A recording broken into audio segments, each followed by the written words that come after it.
رانا صاحب بڑی damaging statement ہے. آزاد کشمیر کے پرائم منسٹر سے سوال پوچھا گیا شواہد کے بارے میں تو انہوں نے کہا جن کے پاس شواہد ہیں وہی اس کے بارے میں بتا سکتے ہیں. خود انہوں نے پارٹی بین کیا اس کو ایکشن فورم کو. خود آج انہوں نے کروڑ روپے کا انعام ان کے محکمہ داخلہ نے اناؤنس کیا ہے. وہ اس کو اون نہیں کر رہے. گورنر پنجاب کہہ رہا ہے کہ بالکل بات چیت کریں سب کچھ کریں. آپ لوگ کہہ رہے ہیں بات چیت نہیں ہو رہی. اونرشپ نہیں لے رہی آزاد کشمیر کی گورنمنٹ. کیوں یہ پیپلز پارٹی اور آپ کے بیانیے میں اتنا فرق کیوں ہے؟ کیا یہ الیکشن کی مجبوری بن رہی ہے ان کی؟ بہرحال وزیر اعظم آزاد کشمیر جو ہیں وہ ایک منتخب وزیر اعظم ہیں. انہیں آزاد کشمیر لیجسلیٹو اسمبلی کا مینڈیٹ حاصل ہے.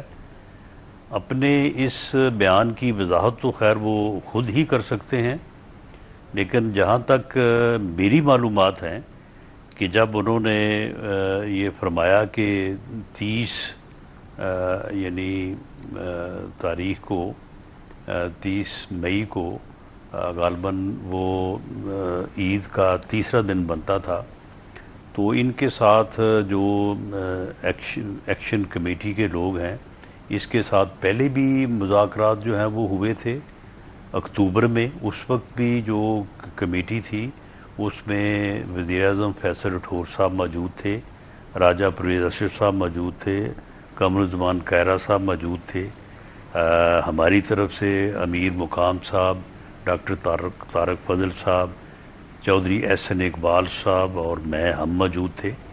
تو اس وقت بھی ہم نے غالباً 2-3 دن ایکشن کمیٹی سے بیٹھ کے مذاکرات کیے. ان کے 38 مطالبات تھے. سب مطالبات کے اوپر بیٹھ کے ان کے ساتھ انڈرسٹینڈنگ کی.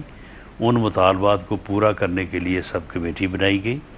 اب جس دن مذاکرات شروع ہوئے ہیں تو اس دن ہم نے ایک پوائنٹ کے اوپر باقاعدہ وزیر اعظم آزاد کشمیر وہاں پہ موجود تھے، چیف سیکرٹری موجود تھے، اور ہماری موجودگی میں انہیں ایک پوائنٹ کے اوپر کیا پروگرس ہوئی ہے، اگر سڑک ہے، ہاسپٹل ہے، یونیورسٹی کا قیام ہے، جو بھی معاملات ہیں، FIRs کی واپسی ہے، تو وہ ان کو جو ہے وہ حساب دیا گیا. ان کے سامنے ہر چیز پیش کی گئی.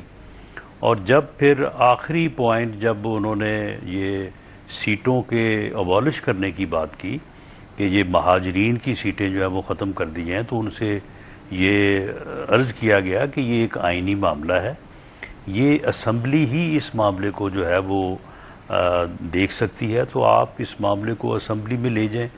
اور اسمبلی کیونکہ اس وقت آؤٹ گوئنگ ہے اور الیکشن ہونے جا رہے ہیں اگلے 2 ماہ میں، تو اس اسمبلی سے ریزولوشن کروا لیں. نئی اسمبلی جو ہے وہ الیکٹ ہو کے آئے گی تو اس معاملے میں جو بھی فیصلہ کرنا چاہے.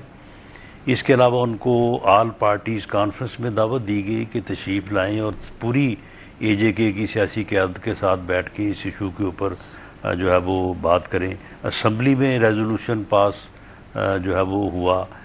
سپریم کورٹ کو اس بارے میں جو ہے وہ ایڈوائزری جو ہے وہ بھیجی گئی اور ان کی رائے لی گئی. تو یہ ساری چیزیں جو ہیں وہ مذاکرات کے حوالے سے تمام آپشنز کو جو ہے وہ ایگزاسٹ کیا گیا. اور اس کے باوجود بھی انہوں نے کہا کہ نہیں، ہم 9 جون کو جو ہے وہ حملہ آور ہوں گے مظفر آباد پہ، ہم لانگ مارچ کریں گے اور یہاں پہ آ کے گھراؤ کریں گے. تو پھر بھی ان کو ریکویسٹ کی گئی کہ آپ الیکشن کو ہونے دیں اور آپ الیکشن کے بعد اس پروگرام کو جو ہے یا احتجاج کو جو ہے مؤخر کر دیں. تو اس کے باوجود بھی اگر وہ ایک اس قسم کی وائلنس کرنے پہ تلے ہوئے ہیں، تو پھر اگر پھر بھی ان سے مذاکرات کرنا چاہتے ہیں وزیر اعظم صاحب تو پھر بھی وہ کر سکتے ہیں، وہ کریں مذاکرات، لیکن وائلنس کی جو ہے وہ اجازت نہیں دی جا سکتی. لیکن رانا صاحب یہ ایک تاثر یہ بن رہا ہے جب آپ پیپلز پارٹی کے بیانات سنتے ہیں، وزیر اعظم کو سنتے ہیں، تو تاثر یہ ملتا ہے کہ جیسے راولپنڈی اسلام آباد ایک پیش پہ ہیں اور پیپلز پارٹی کی قیادت اور آزاد کشمیر گورنمنٹ کی جو قیادت ہے یہ دوسرے پیش پہ ہیں. کیا یہ تاثر ہم غلط لے رہے ہیں؟ بیکاز ڈفرنس بہت آ رہا ہے دونوں کی بات چیت میں. میرا خیال ہے کہ بعض اوقات آپ صاحبان یا جو ہمارے صحافی بھائی ہوتے ہیں وہ کوشچن کو ایسا کر دیتے ہیں کہ جس کے جواب میں سے کوئی چیز نکال لی جا سکے. کل آلموسٹ سارا دن ہی ہم جو ہے وہ پریزیڈنٹ ہاؤس میں رہے ہیں. وہاں پہ پریزیڈنٹ صاحب موجود تھے, بلاول بھٹو زرداری صاحب موجود تھے, راجہ پرویز اشرف صاحب تھے, وزیر اعظم آزاد کشمیر بھی موجود تھے, وزیر اعظم پاکستان میں شہباز شریف صاحب بھی موجود تھے.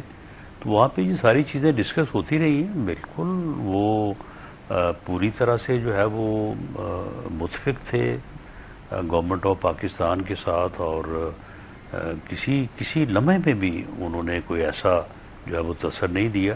ویسے میٹنگ جو ہے وہ بنیادی طور پہ یہ بجٹ تجاویز سے متعلق تھی, لیکن وہاں پہ یہ باقی باتیں بھی ہوتی رہی.